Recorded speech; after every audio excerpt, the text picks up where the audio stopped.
Donc, bonjour à toutes et à tous. Donc, effectivement, nous allons parler de cybersécurité, pour un sujet qui occupe beaucoup de monde et préoccupe beaucoup de personnes. Et en fait, je vais vous proposer de regarder, pour commencer, pour lancer le débat, un petit film que nous a apporté Jean-Noël. Et donc, on va peut-être revenir là-bas pour regarder le film. Voilà. On y va ? Hugo est un homme de son temps. Il n'a plus besoin de se lever pour régler la température de son appartement. Il n'a plus besoin de savoir quand arroser sa plante. Il n'a plus besoin de chercher ses clés pour rentrer chez lui. C'est un homme connecté, ouvert sur le monde. Sa vie est celle d'un citoyen mobile, où tout se partage en liberté, pour tous.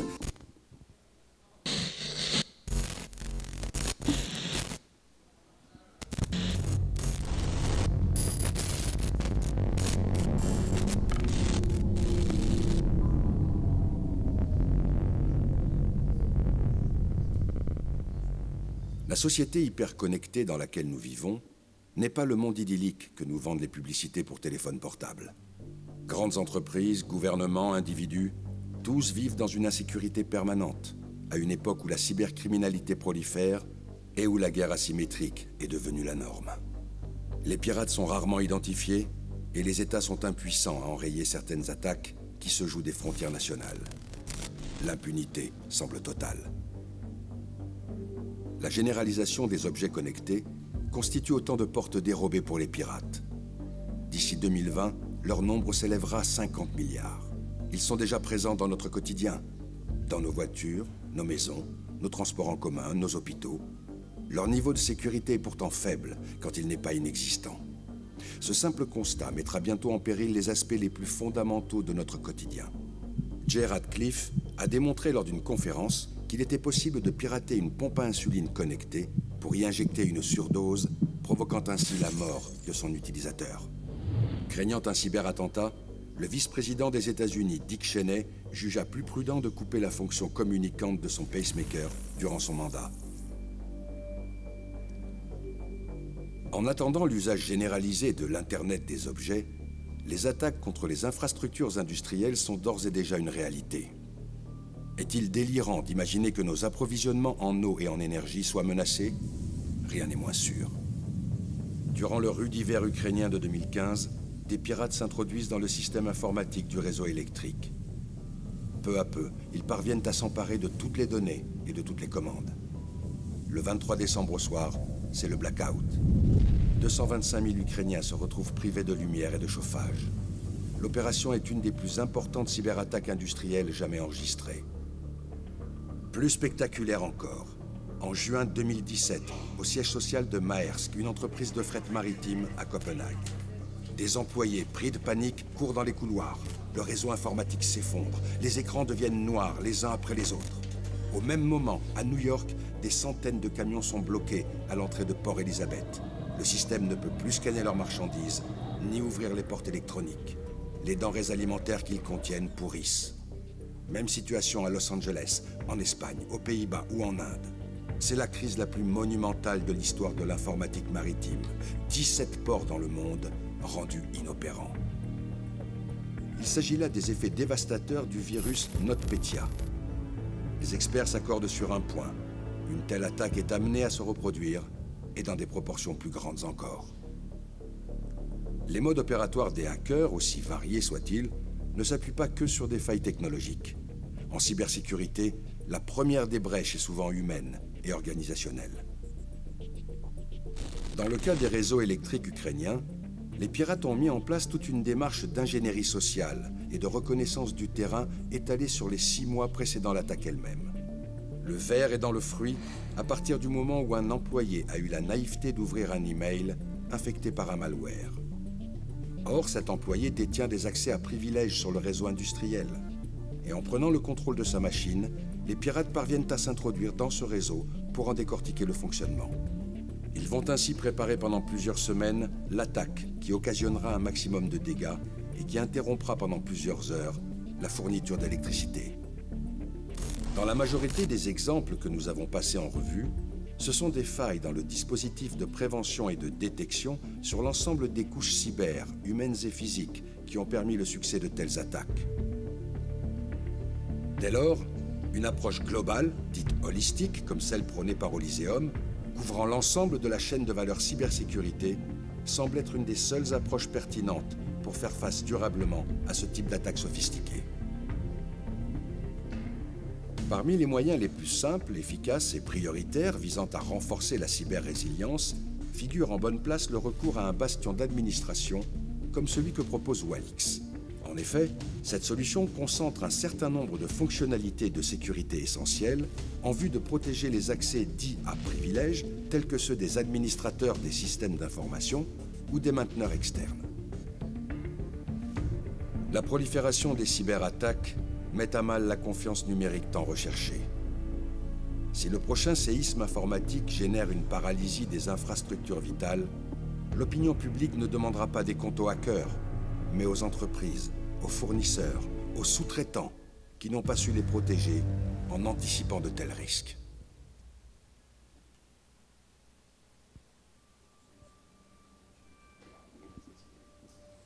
Voilà. Bien. Alors, après bon, voilà, c'est rétabli. Voilà. Donc, après cette introduction, on va rentrer dans le sujet de la table ronde qui parle de cyberguerre. Contre qui la France est-elle en cyberguerre? Alors, on pourrait ajouter parmi tous les événements récents, je ne sais pas si vous avez vu ce matin, on a arrêté en Israël trois escrocs qui faisaient un appel à rançon en imitant Jean-Yves Le Drian. Donc ils ont filmé Jean-Yves Le Drian, enfin voilà, dans son bureau, etc. Et ils ont, alors, vous me direz, il y a des gens naïfs, parce que Jean-Yves Le Drian leur demandait de donner de l'argent pour libérer des otages et qu'il fallait que ce soit discret, parce que c'est contraire à la doctrine officielle. Donc il y a quand même eu 20 millions d'euros qui ont été captés par ces personnes qui dormaient tranquillement sur la plage d'Haïfa ou quelque chose par là. Voilà, ça c'est le premier point. Deuxième point, je ne sais pas si c'est une attaque, mais il y a eu l'Ukraine. Mais je vous signale que le Venezuela est toujours dans le noir. Alors, certes, je ne suis pas sûr que les usines de production électrique du Venezuela soient très bien entretenues, mais je ne suis pas certain non plus que ce soit juste une maladie naturelle du système électrique. Voilà. Donc, finalement, dans tout ça, première question, quand on parle de cyberguerre, d'ailleurs, on en a parlé un peu dans le film, on emploie le mot de guerre et de criminalité. Alors, où est la différence? Je sais bien qu'en France, maintenant, on utilise l'armée à faire du maintien de l'ordre, mais... Oui, il faut commencer par ouvrir le dictionnaire et être d'accord sur les mots, la sémantique, le poids des mots, comme on dit dans certains journaux. La cyberguerre, c'est un terme qu'on emploie parfois quand on est journaliste pour dire « regardez, c'est tellement grave ce qui s'est passé, ça y est, on est dans la cyberguerre ». Or, il faut raisonner en juristes et en juristes internationaux. La guerre, c'est quelque chose de parfaitement défini dans le droit international. Pour qu'il y ait guerre, il faut deux conditions. La première, des dégâts considérables sur les personnes et sur les biens. Et deuxièmement, un ennemi que je puisse désigner, nommer.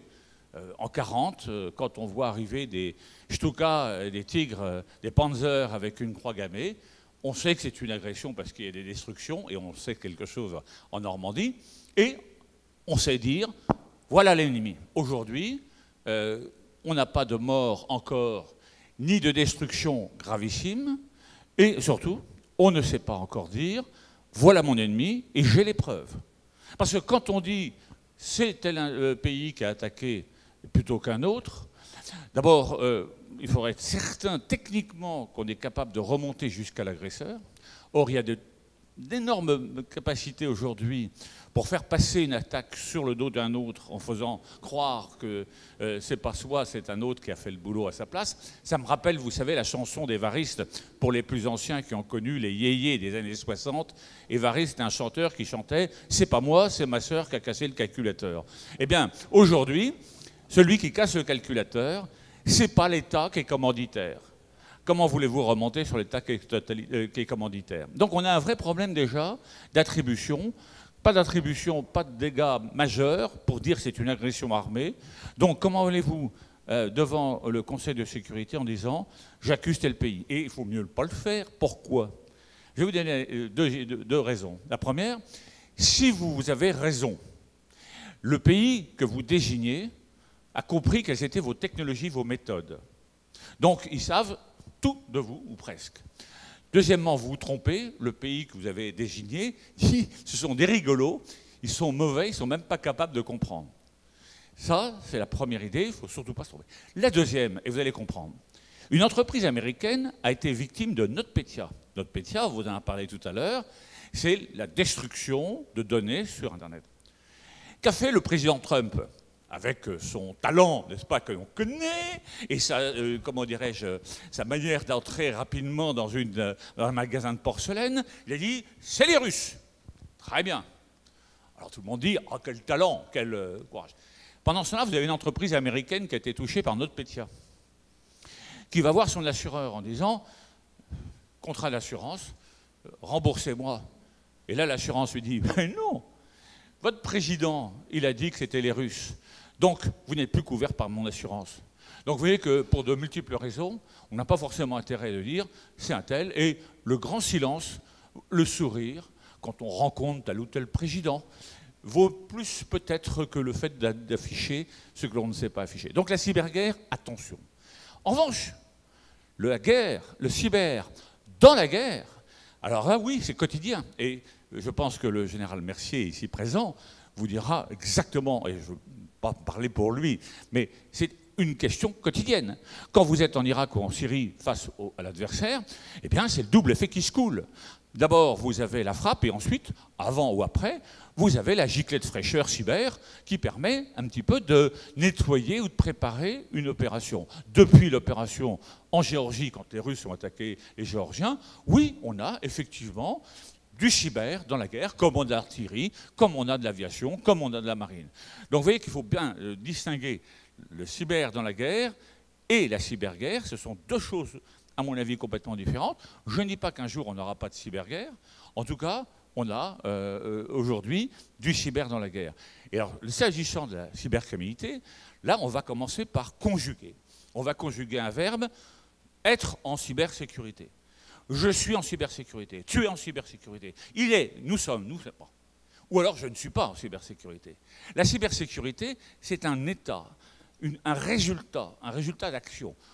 Plus j'améliore mes capacités, plus j'augmente mon niveau de cybersécurité. Et comment j'obtiens un bon niveau de cybersécurité? En conjuguant principalement trois actions. La première, c'est la sécurité des systèmes d'information. C'est ce que vous faites, c'est ce que font les entreprises, c'est ce que font les administrations quand elles protègent leurs systèmes, quand elles protègent leurs données. C'est tout simplement améliorer quotidiennement la sécurité de ses propres systèmes pour faire en sorte que personne ne rentre dans votre système, que personne n'usurpe votre identité, que personne ne vienne chercher vos données, que personne n'ait accès à, à vos codes d'accès, à vos mots de passe et ainsi de suite. Ça, c'est la cybersécurité des systèmes d'information. Là, je vais vous dire une chose. Notre premier ennemi, c'est nous, parce que nous n'avons pas une sécurité des systèmes d'information à la hauteur des enjeux. C'est-à-dire que les individus ne protègent pas leur système, les entreprises n'ont pas encore pris conscience. Quant à l'État, je peux vous dire une chose, il a une grande marge de manœuvre, et ce n'est pas deux représentants, un ancien et un actuel de l'État, qui vous diront le contraire.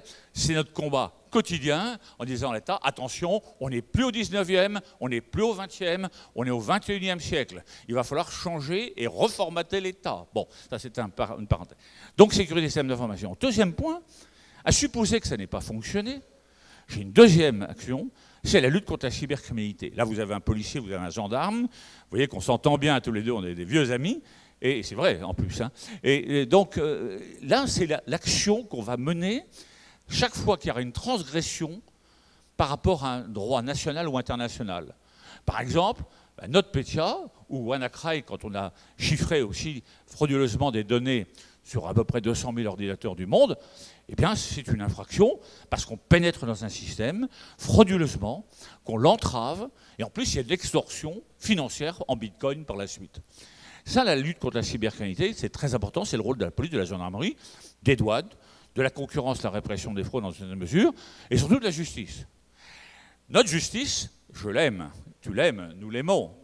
Simplement, elle est encore au stade tout condamné à mort à tête tranchée. C'est un petit peu dépassé, il va falloir qu'on aille un peu plus loin, et nous, policiers et gendarmes, on a encore une sacrée marge de manœuvre par rapport au problème. Le même problème se pose si vous attaquez depuis un État voyou.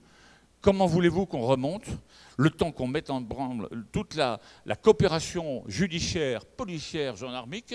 Il s'est passé un certain temps et le délinquant a tout. Troisième volet, c'est mon troisième pilier, et puis après je laisse parler mes amis, c'est la cyberdéfense. La cyberdéfense, le mot peut paraître, comment dirais-je, prêter à confusion. Ce n'est pas la cyber de la défense. Surtout maintenant, c'est le cyber des armées. Mais les armées ont un rôle essentiel dans la cyberdéfense. La cyberdéfense, c'est la prise en compte, après l'attaque de l'Estonie en 2007, de la réalité de ce que peut représenter une cyberattaque massive sur la vie d'une population.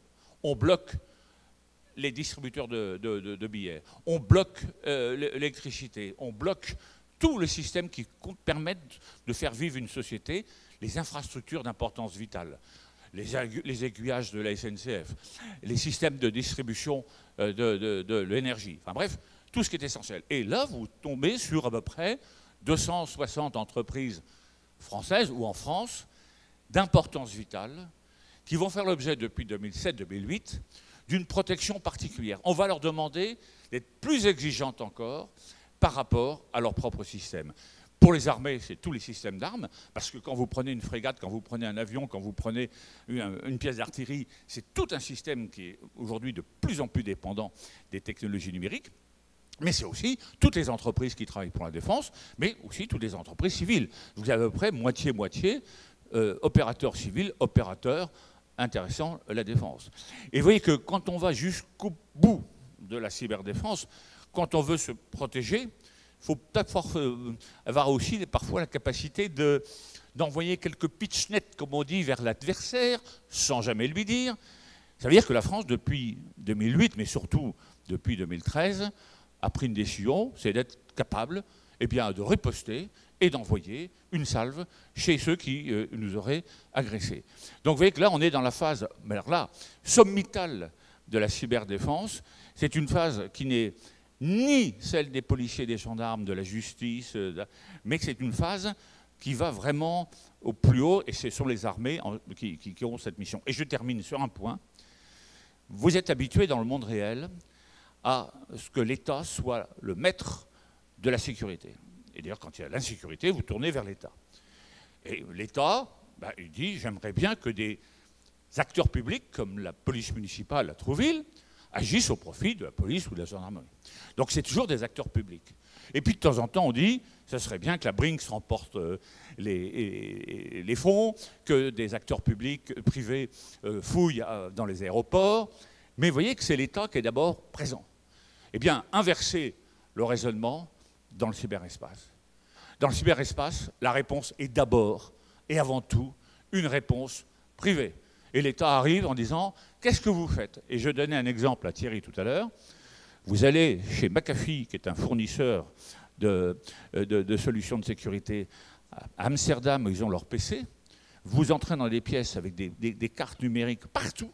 Et là, en temps réel, toutes les cyberattaques concernant les victimes, enfin les clients de McAfee, apparaissent. Résultat, aujourd'hui, ce sont les acteurs privés qui disent à l'État « Voilà l'état de la cybermenace ». Alors qu'il y a quelque temps, c'était l'inverse, c'était l'État qui disait aux autres « Voilà l'état des cambriolages, des vols, des machins, des agressions ».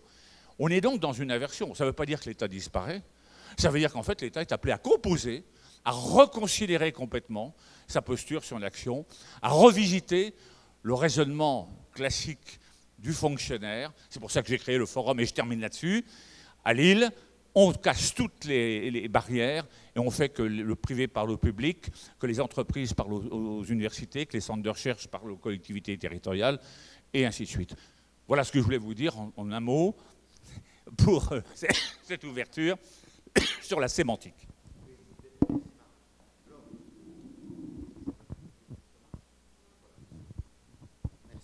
Oui, Là, celui-là marche.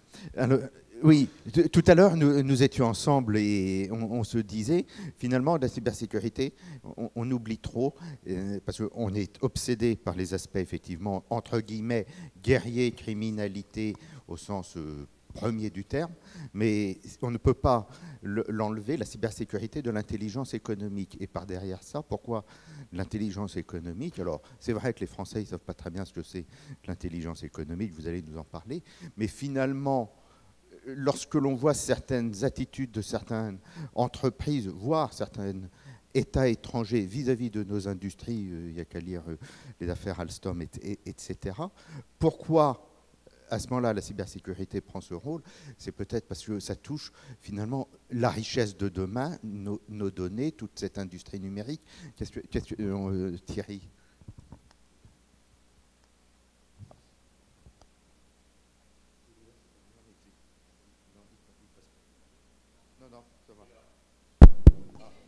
Là, c'est bon, merci.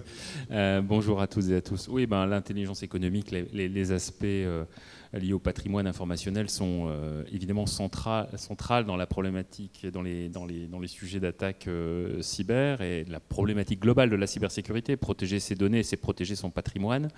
C'est bien de créer un centre de recherche pour développer vos projets et porter votre entreprise pour les 10 ou 15 ans à venir sur un nouveau marché émergent. C'est peut-être un peu ballot de mettre tout ça à plat si vous prenez sans vérifier des stagiaires qui viennent de pays qui du jour au lendemain d'ailleurs disparaissent parce qu'ils n'ont pas pris le temps de vous prévenir. Et en cherchant un peu, vous vous rendez compte qu'avec une clé USB, ils ont pompé la moitié de votre, pour ne pas dire plus, de tout ce que vous vouliez protéger parce que vous n'avez pas pris la peine de sécuriser ces informations. Ça, c'est ce que je vous raconte là, c'est des choses qui arrivent. Sont des choses qui aujourd'hui doivent amener les entrepreneurs, amener je dirais les acteurs publics et privés, hein, l'ensemble des acteurs à vraiment travailler sur la sécurisation de la donnée. On a beaucoup travaillé, là on sort d'une longue période de qualification de la donnée à travers la mise en place de la réglementation générale de protection des données qui nous a beaucoup occupé ces 2 dernières années. Enfin, en tout cas, si ce n'est pas le cas, c'est embêtant parce qu'il faut vraiment s'en préoccuper. Mais il faut aussi travailler sur la qualification de cette information au niveau de sa sensibilité et vraiment faire en sorte que dans une entreprise, encore une fois, publique ou privée, ce travail ne doit échapper à personne. On sache véritablement ce qu'il faut protéger. Protéger à 2 niveaux d'ailleurs, en termes d'intelligence économique, parce qu'évidemment on y adressera des réponses qui évidemment sont adaptées, et puis en termes de criticité aussi, parce que bien souvent ces données elles sont capitales, alors ce ne sont pas forcément toujours les mêmes, mais elles sont capitales aussi pour pouvoir faire perdurer l'entreprise et pérenniser l'activité de l'entreprise.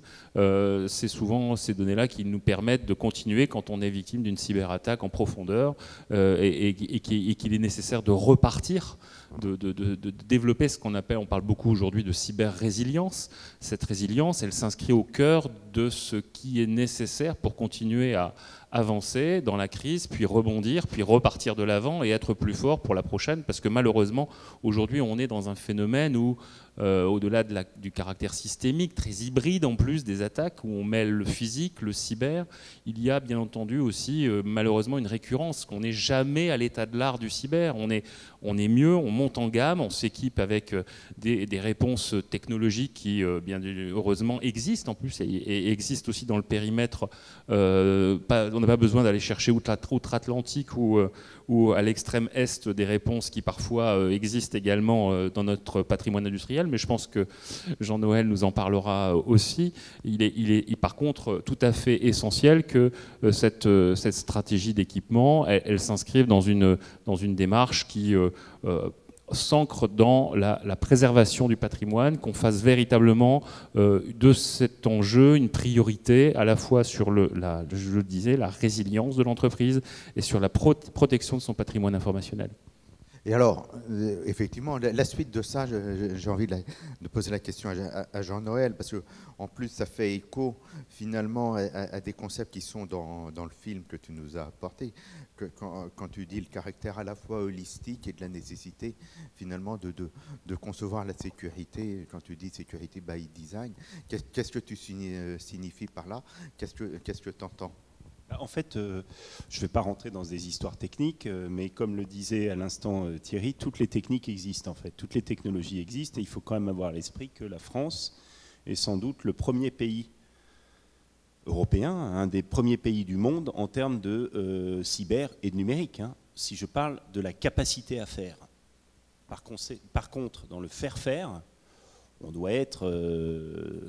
doit pas être dans les 50 premiers. C'est ça qu'il faut avoir à l'esprit. Donc, bon, moi je suis dans le faire, donc je ne vais pas vous parler de ce que je fais, parce que je ne suis pas venu là pour parler de mon travail. Hein, on n'est pas là pour... Non, je pense que quand j'ai posé la question à propos du thème autour de moi, on m'a dit la France, contre qui la France est-elle en cyberguerre? Les gens que j'ai interrogés, mes proches, ils m'ont dit oui, la France, elle est en cyberguerre. Par la force des choses, on est en cyberguerre parce qu'en fait, à cause des réseaux sociaux. En fait, on est dépassé aujourd'hui par des technologies qu'on n'apprend pas à l'école quand on est plus petit, auxquelles on est livré comme ça, ou on se retrouve livré parce qu'on a des enfants qui, dès le plus jeune âge, utilisent ça. Et donc, on se retrouve confronté à des sujets, à des décisions à prendre, à des attitudes, à des choses qui nous dépassent, en fait, ou en tous les cas, sur lesquels on doit prendre des décisions en territoire inconnu. On doit sortir de notre zone de confort. Et en fait, force est de constater, alors bonne, mauvaise, est-ce que c'est bien, est-ce que c'est pas bien, à quel âge il faut commencer le téléphone. Enfin, on peut théoriser au centuple sur ces questions-là. Moi, je pense qu'aujourd'hui... alors, j'ai entendu tout à l'heure autre chose qui m'a beaucoup intéressé dans ce que disait... une personne qui disait, mais comment se fait-il, une dame qui disait, mais comment se fait-il qu'il y ait encore des zones blanches, etc. Combien ça fait de secrétaires d'État au numérique qui passent et qui nous expliquent que la priorité du gouvernement, c'est de mettre en place une couverture globale du numérique, des télécoms, et que c'est toujours pas le cas. Alors moi, j'aimerais comprendre ça. Moi, si j'étais secrétaire d'État au numérique, je le ferais immédiatement. Et si je ne pouvais pas le faire, je peux vous dire, ça barderait dans les chaumières. Parce que oui, la problématique aujourd'hui qu'on a, c'est qu'il faut qu'on fasse des choses. Il faut qu'on arrête la théorie. Et quand je vois les bagarres qu'on a, alors c'est bien de parler de la différence entre la cyberguerre, la cyberdéfense et la cybersécurité, mais en fait, en réalité, aujourd'hui, pour beaucoup de gens, ça se limite à utiliser du numérique et à finalement pas se sentir maître de la situation. Donc moi, je crois qu'on est en cyberguerre parce qu'on n'est pas maître de la situation. On est en cyber-équilibre. Ou alors, la France est en cyber-fragilité. Vous voyez ? Et comme le monde de demain est cyber, on est en fragilité par rapport au monde de demain. Et donc, moi, c'est plutôt comme ça que je vois les choses.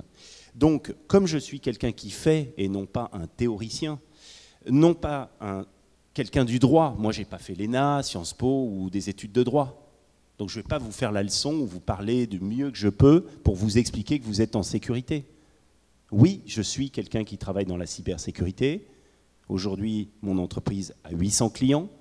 Si je prends le groupement des entreprises Exatrust que j'ai créé, on est 60 entreprises du cyber, les meilleures entreprises de cyber dans tous les domaines. On a tous les clients français possibles et imaginables, du plus petit jusqu'au plus gros, jusqu'au CAC 40, les administrations, hôpitaux, collectivités locales, etc. Oui, on est en cyberfragilité totale. Donc, après, une fois qu'on a dit ça, on peut se lamenter, on peut dire on n'est pas venu là, un samedi après-midi pour se faire plomber l'ambiance, etc. Ça, je comprends très bien. Mais moi, ce n'est pas mon but. Est-ce que j'ai l'air d'être malheureux parce que tous les jours, je vais voir des clients qui ont des difficultés? Pas du tout.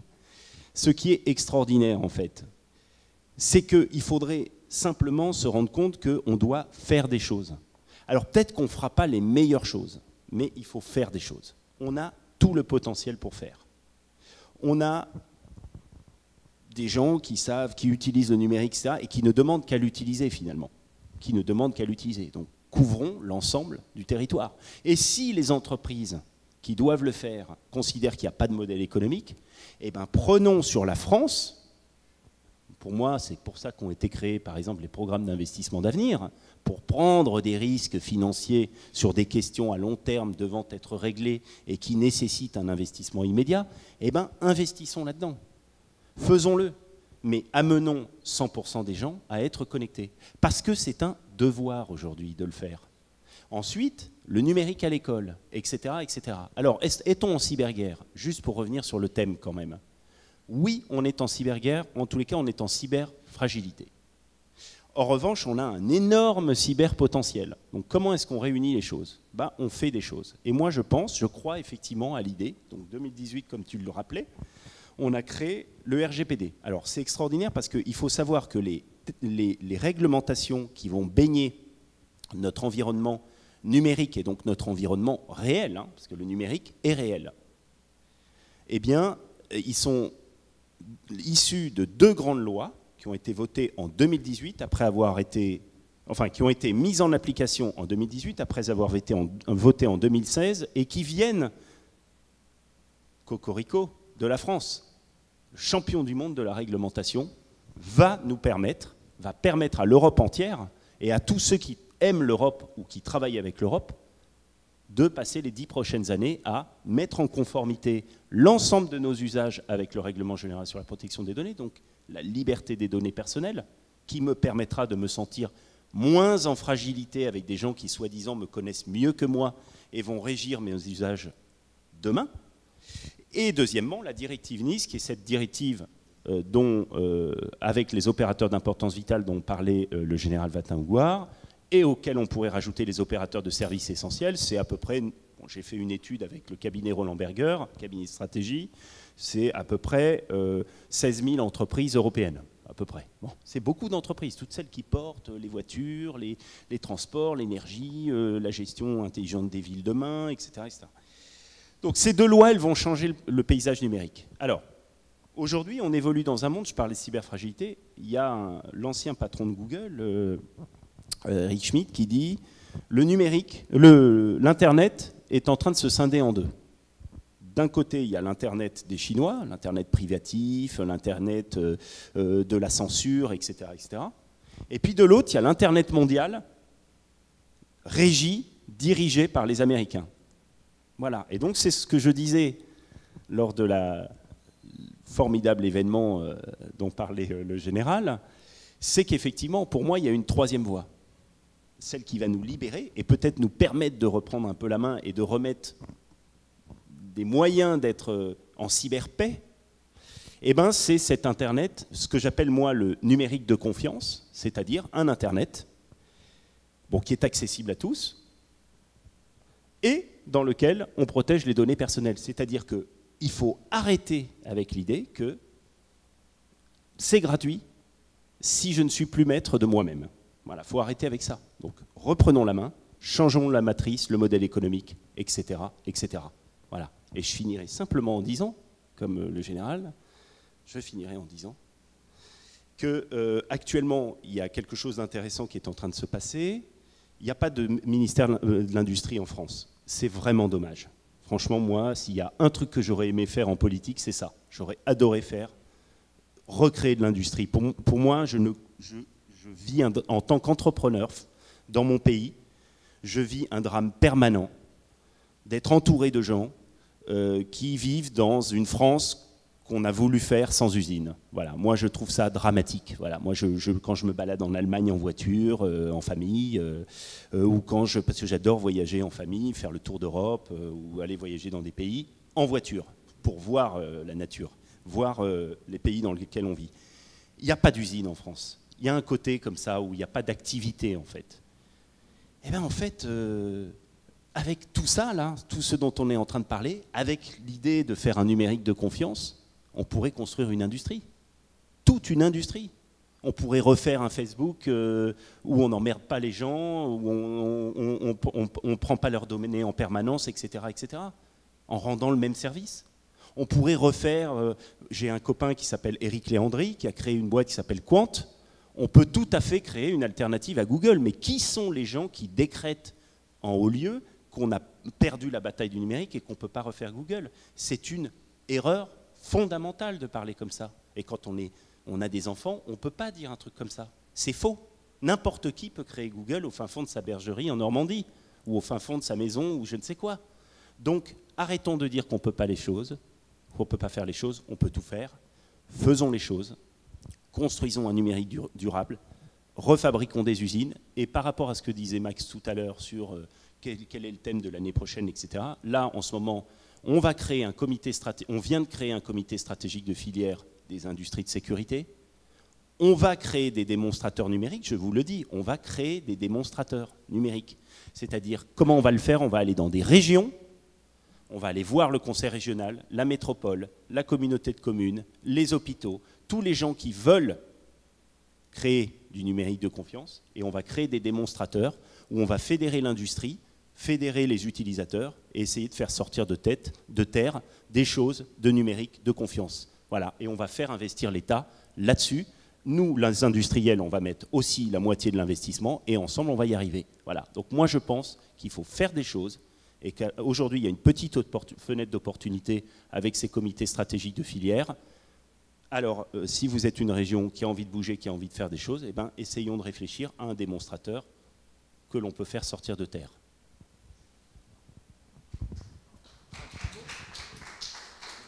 Oui, vous avez raison d'applaudir parce que là, c'est un vrai discours, dont je retiens un mot essentiel, cyberfragilité. Je crois que c'est le bon mot. C'est le bon mot parce qu'en fait, il montre bien la disproportion qu'il y a entre la capacité de répondre et la capacité de l'agresseur. Et puis, il y a une fragilité économique. Je crois que Jean-Noël Le Galzin l'a bien souligné. On a des grandes capacités en France. Prenez par exemple la carte d'identité électronique.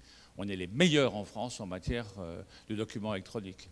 Mais on est les derniers dans l'Europe en matière de carte nationale d'identité. Et avec Thierry, on avait essayé de défendre le sujet ensemble.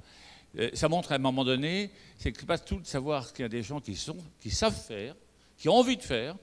Mais il faut que le pays ait une ambition de faire. Et ça, c'est une vraie question qui n'est plus une question simplement technique, qui est une question politique. Hein, ça, je reviens dessus. Quand un secrétaire d'État au numérique est exilé dans un ministère, quelle que soit sa qualité à Bercy, puis disparaît, moi je dis il y a un problème. Hein. Le numérique aujourd'hui devrait être auprès du Premier ministre. Ça va être un ministre d'État chargé de la transformation numérique auprès du Premier ministre. Il devrait y avoir une ambition. Donc là, on ne l'a pas. Le mot fragilité m'intéresse aussi, et je vais être extrêmement rapide là-dessus, parce qu'on a beaucoup parlé des données qui sont nos données, les données de l'entreprise, le secret des affaires, le secret de la défense, tout. Mais on oublie une chose, c'est les données que l'on reçoit, qui sont véhiculées sur Internet, sur le web. Et là, j'appelle votre attention sur une question qui est plus une question de réflexion existentielle sur le XXIe siècle. On a évidemment des systèmes, des smartphones, des machines qui sont connectées, de plus en plus connectées, l'hyperconnexion, demain votre voiture, vos maisons, toutes les infrastructures sont connectées. Et donc, on a une question de cybersécurité, by design, vous en parlerez mieux que moi. Mais à côté de ça, on a un autre problème qui est en train d'émerger, et on se dit que si je peux améliorer, grâce aux technologies, grâce à des entreprises comme Wellix et autres, la cybersécurité de mes systèmes, je ne saurais pas forcément améliorer la cybersécurité de nos esprits. Or, quelle est la cible du XXIe siècle? C'est vous, c'est nous, c'est moi, ce sont nos enfants. C'est-à-dire qu'en fait, les vrais prédateurs vont s'attaquer aux esprits, à la liberté de conscience des personnes, à leur capacité de discernement, à leur liberté de choix. Regardez aujourd'hui déjà, rien qu'avec les algorithmes régressifs, les algorithmes qui vous enferment en quelque sorte. Si vous prenez 2 personnes Google, vous n'aurez pas la même réponse sur une même sollicitation, parce que chacun a été profilé. Et ça, c'est le moins grave. Mais regardez ce qui se passe sur les discours de haine, sur les discours en matière de pédopornographie, en matière de terrorisme, ainsi de suite. Là, il y a une vraie question. Et là aussi, c'est une question qui appelle une coopération publique-privée, parce que la réponse, elle n'est pas chez les juges, elle n'est pas chez les GAFA, elle n'est pas dans l'État, elle est partout. C'est une reprise en main, y compris, je me tourne vers Max, c'est une reprise en main de la transformation numérique par les individus en disant « ça, je ne l'accepterai pas ». Parce que ça, c'est mon avenir, c'est une question existentielle, c'est le devenir de l'être humain. Et donc, vous voyez, ça nous ramène un peu d'humanité dans un discours, certes économique, certes technique, et heureusement qu'on a des gens qui sont là pour le dire, Je pense qu'il y a un vrai enjeu qui dépasse complètement les enjeux classique et qui va vraiment sur une question, non pas comment je vais mettre le fil rouge sur le bouton rouge, le fil vert sur le bouton vert, mais pourquoi. Où est-ce que je veux aller avec la transformation numérique? Et où est-ce que je ne veux pas aller? Voilà, si vous voulez, c'est un petit peu le discours. Maintenant, je laisse la parole aux sachants, notamment à mon ami Thierry. Je pense que ce qui est central dans ce qui vient d'être dit, c'est la notion de confiance. C'est-à-dire qu'on est aussi dans cette logique effectivement d'attendre que les systèmes que l'on utilise ne nous utilisent pas nous-mêmes. Et c'est ce qui aujourd'hui d'ailleurs on est un peu à une période charnière depuis 2-3 ans. Il y a un certain nombre d'études qui montrent que la confiance dans le numérique s'érode. Et évidemment, personne n'a intérêt à ce que ce soit le cas, parce que le numérique, c'est aussi une fabuleuse chance chance pour la santé, chance pour l'éducation, pour tout un tas de choses. Il faut bien le rappeler, cet apport de savoir, cette communication, cette ouverture sont aussi des enjeux tout à fait colossaux et qui évidemment ne doivent pas être trahis par cet enjeu de cybersécurité qui finalement aujourd'hui apporte dans la vie quotidienne des gens des perturbations, des doutes, et c'est ça qu'il faut évidemment restreindre. Personne n'a intérêt à ça. Et je crois que ce que disait Marc Watenhaugoire à l'instant est tout à fait central sur les choses qu'il faut développer et cette vision qu'il faut déployer, et ce qui au contraire ne doit pas être engagé. On renvoie là aux valeurs fondamentales évidemment et d'éthique notamment. C'est des choses qui doivent être au cœur du développement numérique.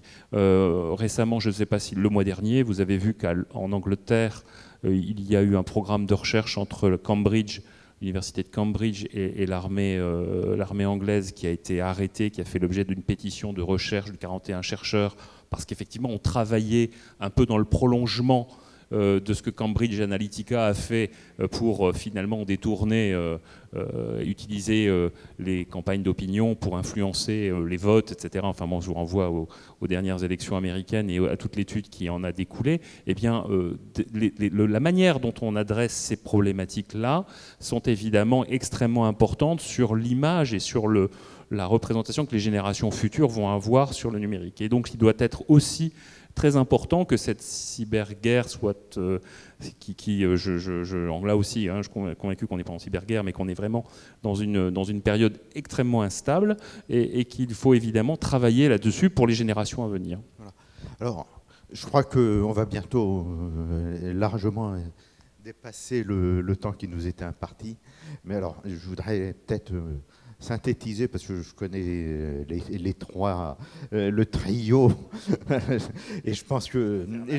Infernal, exactement. Mais je voudrais rebondir sur un débat qu'il y a eu ce matin sur les histoires, notamment de médecine. On a parlé de télémédecine, et puis à la fin, il y a eu quelques réflexions. Notre discours n'est pas du tout un discours pessimiste, et je me joins au trio. Et moi, je suis le quatrième mousquetaire de la bande.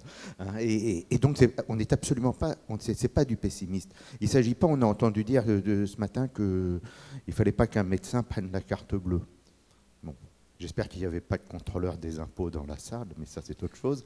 Mais on a entendu, c'est pas le sujet. Le sujet, après, c'est un sujet, effectivement, de dire, comme le disait Jean-Noël, ce numérique, aujourd'hui, suivant la culture où c'est exploité, ça donne pas la même chose.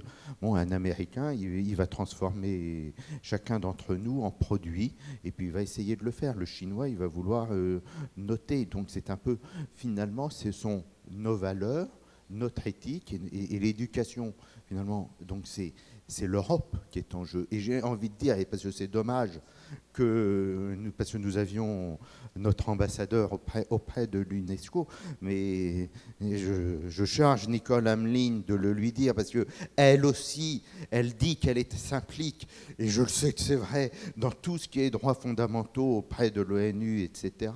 Mais c'est là aussi que le débat doit être porté et défendu. Tout est là. Les techniciens sont là, ils sont prêts, ils ne demandent que ça.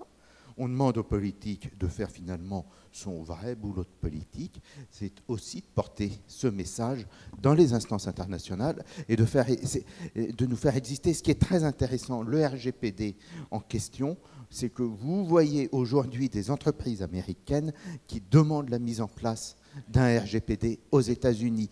L'État de Californie dit qu'ils veulent le faire. Et dans le même temps, les Anglais, il y a eu un rapport de la Chambre des communes. Alors les Anglais, ils parlent beaucoup, en ce moment on entend beaucoup parler d'eux. Mais il y a eu le rapport le plus assassin qui soit sur Facebook, qui a été publié par la Chambre des communes, dans lequel ils disent que Facebook est une bande de voleurs, etc. Et donc, et la sénatrice américaine. Donc, ce combat d'idées, nous pouvons le gagner comme ton combat industriel. Et juste, alors en ce moment, je suis en train de regarder. Alors, j'ai une petite activité de business angel. J'ai pas énormément de temps pour le faire, mais j'aime bien investir dans des choses autour de ce que je fais. Mes deux grandes thématiques, c'est l'écologie et le numérique, qui sont pour moi aujourd'hui les deux éléments fondamentaux, grands défis qui sont juste devant nous là. Et alors. Là, en ce moment, je suis en train de regarder une société qui a été fondée par un Normand, à Caen. Donc c'est un garçon qui a énormément de talent, qui est dans l'open source.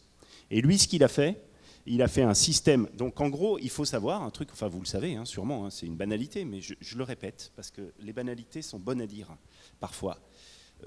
98% des gens qui utilisent leur téléphone à chaque seconde envoient leurs données chez Apple ou chez Google, ou les gardent dans leur téléphone chez Apple.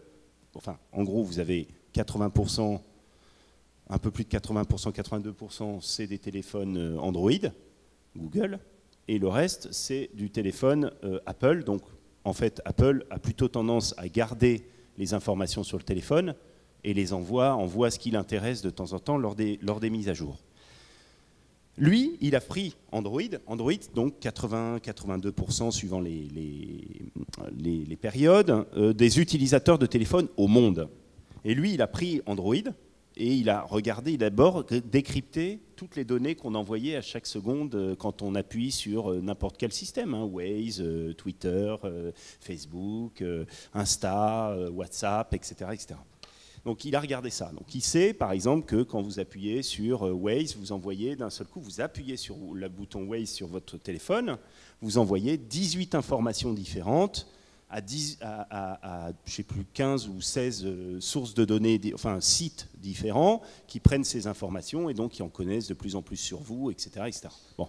Donc lui, ce qu'il a fait, il a fait un fork de ça. Un fork, c'est quoi? Donc dans la communauté open source, un fork, ça veut dire qu'on prend le logiciel, on modifie et on le republie. Et donc il a fait un fork, c'est-à-dire qu'il a fait un système, donc il a fait aussi le design avec un autre français, mais qui travaille chez Apple. Et donc l'idée, c'est qu'ils ont donc designé un téléphone, donc c'est un téléphone, hein, si vous utilisez Android, il peut prendre votre téléphone, on va enlever le système Android classique et on va mettre ce fork. Et à partir de là, vous le réutilisez normalement. Et donc pourquoi ça m'intéresse? Bon, alors c'est un Normand. C'est pour ça que j'en parle, hein, parce qu'on est dans Normandie connectée. Donc regardez, il n'y a pas besoin d'aller chercher loin. Hein. En Normandie, il se passe des tas de trucs.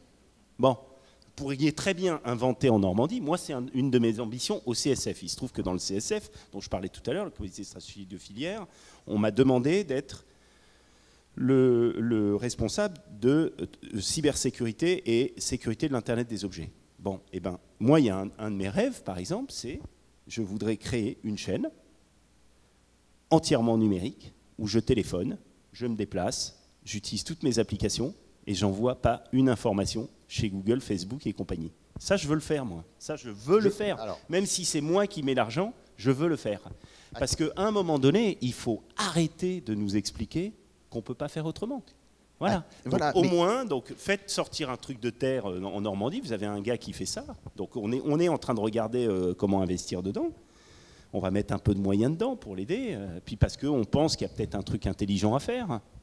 Dans le même, Voilà. Voilà, il y a des tas de domaines où on pourrait dire la même chose.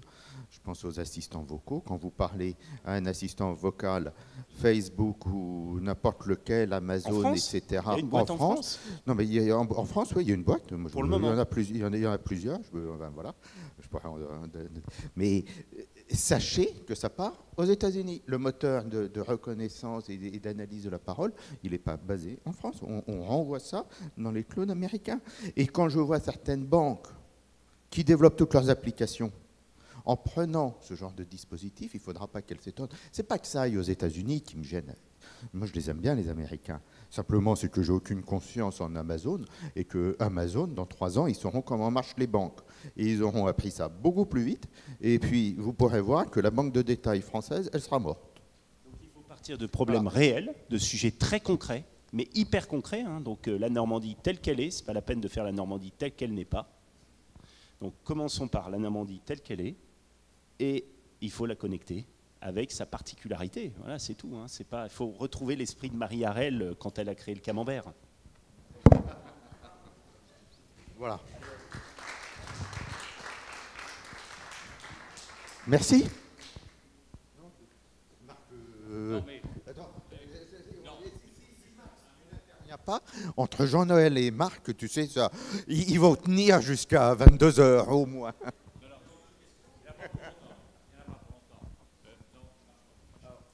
Oui, il n'y en a pas pour longtemps. Je crois qu'il faut que vous repartiez d'ici sans être pessimiste. Vous savez, le philosophe Alain disait il faut allier le pessimisme de l'intelligence et l'optimisme de la volonté. Oui, il faut être pessimiste parce qu'on est intelligent et qu'on a compris les enjeux et les dangers. Oui, il faut être optimiste parce qu'en fait, on a la volonté d'aller au-delà, c'est-à-dire de ne pas se laisser, comment dirais-je, prendre par cette difficulté de l'espace numérique aujourd'hui, alors qu'il y a tellement de potentialités. Des potentialités, vous l'avez vu ce matin, vous l'avez vu hier, qui concernent la santé, l'éducation, l'accès à l'information.